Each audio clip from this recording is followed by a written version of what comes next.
Jail में बंद विपक्षी नेता अलेक्सी नेवलिनी के समर्थन में पूरे रूस के साथ साथ कई दूसरे देशों में भी लोग प्रदर्शन कर रहे हैं। अमेरिका, जर्मनी, पेरिस जैसे कई देश ऐसे हैं जहां नेवलिनी की रिहाई के लिए प्रदर्शन हो रहे हैं, मांग उठ रही है और इसी के चलते कई जगहों पर लोगों ने जबरदस्त विरोध प्रदर्शन किया।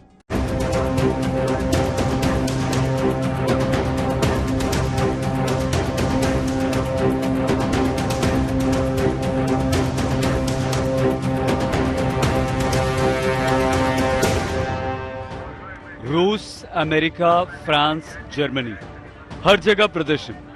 और इन प्रदर्शनों के केंद्र में है वो शख्स जिसने रूस की राजनीति में भूचाल खड़ा कर दिया। हाल के दिनों में हुए इस तरह के कई सारे प्रदर्शन रूस की राजनीति का हिस्सा बनते जा रहे हैं।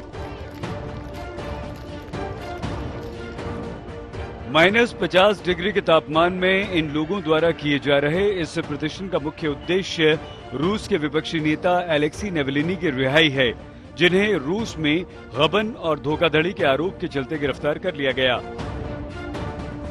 ऐसा नहीं है कि इस तरह के प्रदर्शन सिर्फ रूस के इस शहर तक ही सीमित हैं।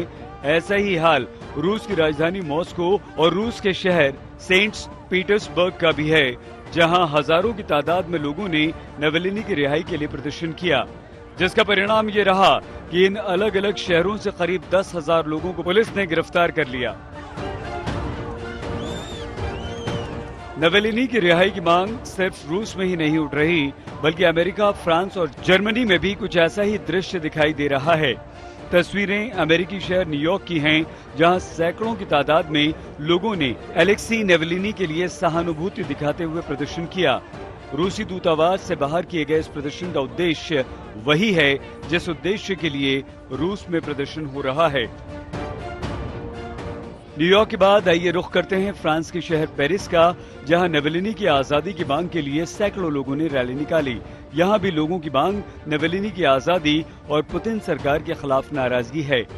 हम आपको बता दें कि नेवलिनी रूस के नेता व्लादिमीर पुतिन के सबसे बड़े आलोचक हैं। नेवलिनी को पिछले हफ्ते गिरफ्तार किया गया था। वो बर्लिन से लौटकर मॉस्को आए थे और उसके बाद उन्हें तुरंत गिरफ्तार कर लिया गया था। पिछले साल उन्हें जानलेवा नर्व एजेंट के जरिए मारने की कोशिश की गई थी।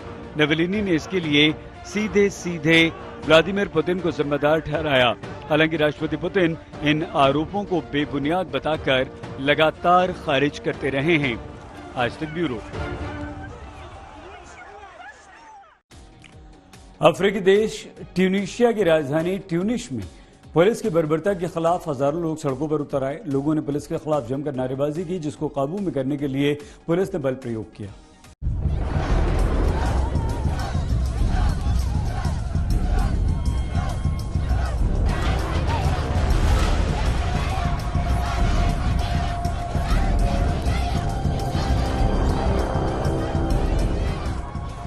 ये विरोध प्रदर्शन की तस्वीरें ट्यूनीशिया की राजधानी ट्यूनिस की हैं, जहां हजारों लोग सड़कों पर उतर आए और पुलिस की बर्बरता के खिलाफ जमकर नारेबाजी की। प्रदर्शनकारी गिरफ्तार किए गए प्रदर्शनकारियों की रिहाई की मांग कर रहे हैं। इस दौरान पुलिस और प्रदर्शनकारियों के बीच जमकर झड़प भी हुई। एक तरफ प्रदर्शनकारी पुलिस की बर्बरता के खिलाफ विरोध कर रहे हैं, तो वहीं दूसरी तरफ पुलिस प्रदर्शनकारियों को काबू करने के लिए बल का प्रयोग करती नजर आ रही है। इस दौरान प्रदर्शनकारियों और पुलिस के बीच टकराव भी हो गया। ये प्रदर्शन पुलिस की बर्बरता और शहर में हो रहे लूटपाट के खिलाफ हो रहा था। सैकड़ों की संख्या में लोग अपना विरोध दर्ज कराने के लिए सड़कों पर उतरते हैं। इस विरोध प्रदर्शन में विपक्षी पार्टी के कई सांसद भी शामिल हुए। देश में कोरोना महामारी से निपटने के लिए सख्त प्रतिबंध लगाया गया है, जिसके बाद कई क्षेत्रों में लूटपाट, बर्बरता और चोरी की घटनाएं बढ़ गई हैं, जिसको लेकर वहां की जनता बेहद नाराज है।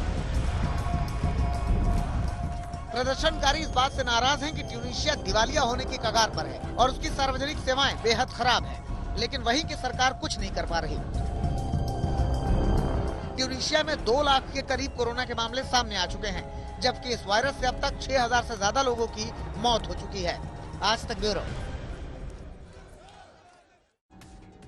ब्राजील में राष्ट्रपति बोलसोनारो के खिलाफ महाभियोग की मांग तेज हो गई। रियो शहर की सड़कों पर हजारों लोग उतर आए, राष्ट्रपति को पद से हटाए जाने की मांग की। प्रदर्शनकारियों का आरोप है कि राष्ट्रपति बोलसोनारो कोरोना महामारी से निपटने में पूरी तरह से विफल रहे, इसलिए उन्हें उनके पद से हटाया जाना चाहिए।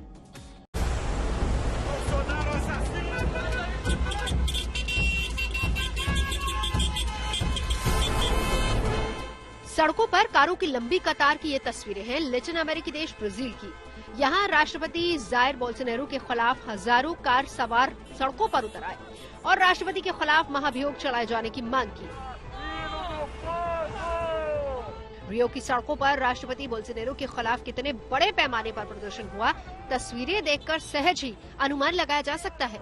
कोरोना महामारी के बीच सड़कों पर उतरे प्रदर्शनकारियों का आरोप है कि राष्ट्रपति बोल्सोनारो कोरोना महामारी से निपटने में पूरी तरह से विफल रहे हैं। ऐसे में उन्हें महाभियोग के जरिए पद से हटाया जाना चाहिए। हालांकि राष्ट्रपति बोल्सोनारो का दावा है कि उन्होंने अपने देश में महामारी से निपटने में बेहतर कामकाज किया है। दरअसल कोरोना महामारी की शुरुआत में बोल्सोनारो ने इस वायरस को मामूली बुखार बताया था। साथ ही देश के कई राज्यों में लॉकडाउन की आलोचना की थी। प्रदर्शन कर रहे लोगों का आरोप है कि बोल्सोनारो की लापरवाही की वजह से ही आज ब्राजील तबाही की कगार पर पहुंच गया है। ऐसे में उन्हें राष्ट्रपति पद पर बने रहने का कोई अधिकार नहीं है। कोरोना से मौत के मामले में ब्राजील अमेरिका के बाद दुनिया के दूसरे स्थान पर है। यहाँ 2,16,000 लोगों की जान जा चुकी है, जबकि 88 लाख लोग संक्रमित हैं। राहत की बात यह है कि यहाँ युद्ध स्तर पर वैक्सीनेशन का काम चल रहा है। ब्राजील ने पश्चिमी देशों के साथ साथ भारत से भी कोरोना वैक्सीन खरीदी है। आज तक ब्यूरो। इस बुलेटिन में फिलहाल इतना ही। आप देखते रहिए आज तक।